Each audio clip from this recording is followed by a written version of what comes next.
Hello friends, welcome back to my channel.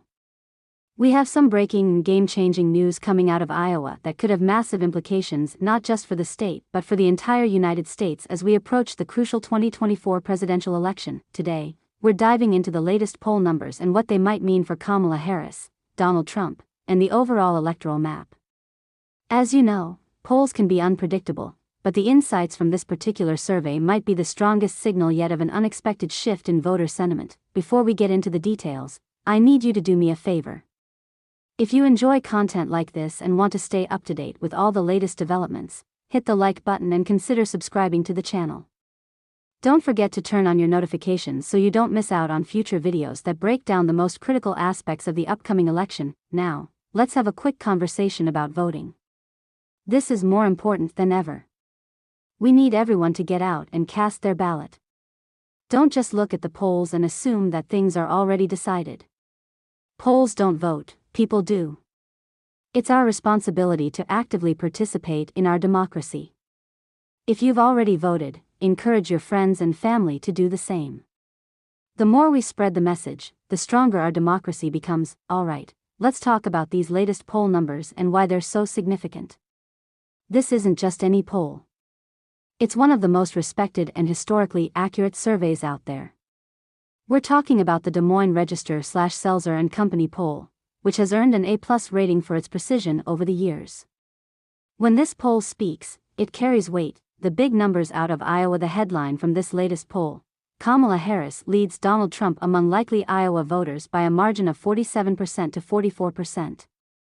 This 3-point lead for Harris is incredibly significant, especially in a state that hasn't been viewed as a battleground in recent elections. Just for context, back in September, Trump was leading Harris in Iowa by a margin of 47% to 43%. That's a notable swing in a short amount of time. So, why should we care so much about Iowa? It's not a traditional swing state, but the fact that Harris is even competitive here is a signal that things may be shifting across the broader electoral map. This could be a preview of what's to come on Election Day, but remember, the only poll that truly matters is the one on November 5th. We'll get into the national implications shortly, but let's first discuss the reliability of this poll and the pollster's track record. Selzer & Company's accuracy over the years. Why do we trust these numbers? Because Selzer & Company has a history of getting it right. Let's look at a few examples. In the 2022 Iowa Senate race, Selzer & Company predicted a 12-point victory for the Republican candidate, and the final result matched that exactly. Republicans plus 12. During the 2020 presidential election, they forecasted a Republican lead of 7 points, and the result was Republicans plus 8. Going back to 2016, they projected a 7-point lead for Republicans, and the final result was a 9-point victory for Trump. In 2014 Senate race, the poll showed Republicans with a 7-point advantage, and the result was Republicans plus 8. In short, Selzer & Company has an impeccable track record, especially when it comes to Iowa, and this makes the current Harris lead all the more noteworthy. Even if we account for a potential polling error of 2 or 3 points, this race is still within striking distance for either candidate. Why this poll is a potential game changer? This Iowa poll could indicate a broader trend happening nationwide. If a solidly red state like Iowa is showing signs of a close race or even the potential to flip, then we have to consider what might be happening in other traditionally Republican states. Could Texas, Florida, or Ohio be closer than we think? These questions will become clearer as more data comes in. What's driving the shift? Let's unpack some of the key demographics and findings from this poll. Here's what stands out. Independent women. Harris leads Trump by a staggering 28-point margin, 57% to 29%. Among this crucial voting bloc, senior women, 65 and older, they favor Harris by more than a 2:1 margin, 63% to 28%. This is a group that usually leans more conservative, so seeing this kind of support for Harris is eye-opening. Party loyalty. Nearly all Democrats, 97%, support Harris, which is consistent with party loyalty. However, only 89% of Republicans back Trump. This suggests that a notable chunk of the Republican base may be wavering in their support for the former president. Analyzing the senior women vote, one of the most surprising elements of this poll is the overwhelming support Harris is receiving from older women. Let's explore the potential reasons behind this shift. 1. The Dobbs decision. Many women over 65 remember what life was like before Roe v. Wade. The Supreme Court's decision to overturn Roe and roll back abortion rights has likely resonated deeply with them. In Iowa, where abortion laws are among the strictest in the country, older women may be viewing this as a regression, sparking fears about losing hard-fought rights. Point 2. Trump's persona. Former President Trump's rhetoric and behavior have always been controversial.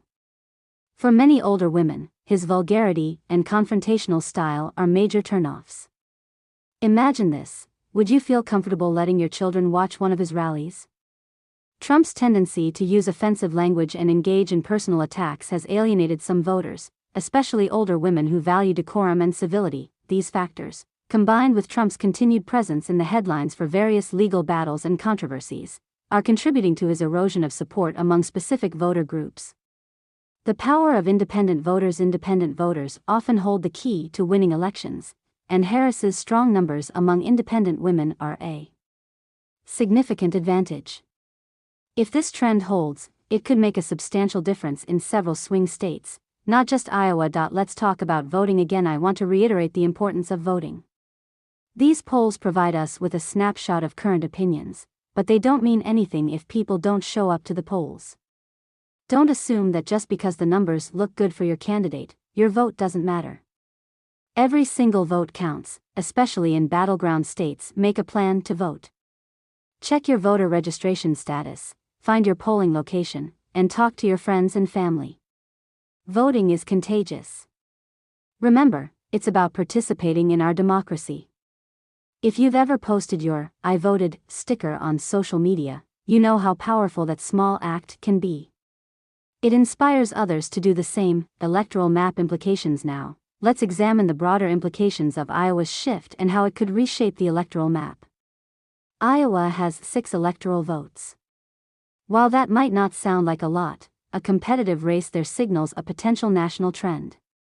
Traditionally, Iowa has leaned Republican in recent elections, but a close contest here could suggest trouble for Trump in other states. Let's look at the easiest paths to victory for both candidates. For Harris, winning Wisconsin, Michigan, and Pennsylvania would give her 270 electoral votes, securing the presidency.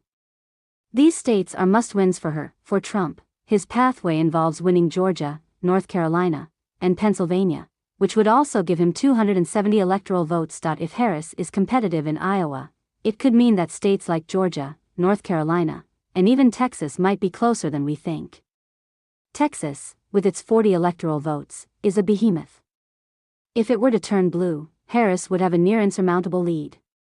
Though Texas going blue remains a long shot, the fact that we're even discussing it shows how much the political landscape has shifted. Women voters as the deciding factor. As we dig deeper, it becomes clear that women voters, particularly older and independent women, could be the deciding factor in this election. The numbers are striking. Women make up the majority of the electorate, and Harris's lead among independent women is massive. If these trends hold, they could offset Trump's support among other demographics. Looking ahead to Election Day, what does all of this mean for November 5th? It means we're in for a nail-biter. Even if Iowa doesn't flip blue, a close race there would indicate a weakened Republican stronghold. And if Iowa is close, we should expect tight contests in true battleground states like Wisconsin, Michigan, Pennsylvania, and Arizona. Another key point to watch is early voting. As ballots start to come in, we're seeing encouraging signs for Democrats. According to data from TargetSmart and NBC News, early voting numbers show a higher turnout among women, which is consistent with the trends we're discussing. In several battleground states, women are making up a larger percentage of early voters compared to men. For instance, in Georgia and North Carolina, the early voting breakdown is 55% women to 45% men. This could be a preview of what we'll see on Election Day. We're seeing a striking scenario unfold in Iowa, and the implications are far-reaching. The Des Moines Register/Selzer poll, which is highly regarded and ranked as an A+ pollster, now shows Kamala Harris with a lead of 47% to Trump's 44% among likely voters in Iowa. Let that sink in for a moment. Iowa, a state long considered a reliable Republican stronghold, is now in play. If this holds or even remains a tight race, it signals a seismic shift in the political landscape. But before we dive deeper into what this means, let's address something critical. Voting is non-negotiable, folks. These polls are snapshots in time. Why Iowa matters nationwide. You might be wondering why we're putting so much emphasis on Iowa. After all, it only has 6 electoral votes. But the significance of Iowa isn't in the number of votes, it's in what it represents. If a state like Iowa is close, it means the political environment nationwide is shifting. It means voters are reassessing their priorities and perhaps rejecting Trump's brand of politics. And that could mean a blue wave on election night, but again, none of this matters if people don't vote. The biggest mistake we can make is to assume that polls are destiny. They're not. They're just snapshots. The real power lies with the voters. So, whether you're a Democrat, a Republican, or an independent, your voice matters. Make a plan, stick to it, and make sure you're counted.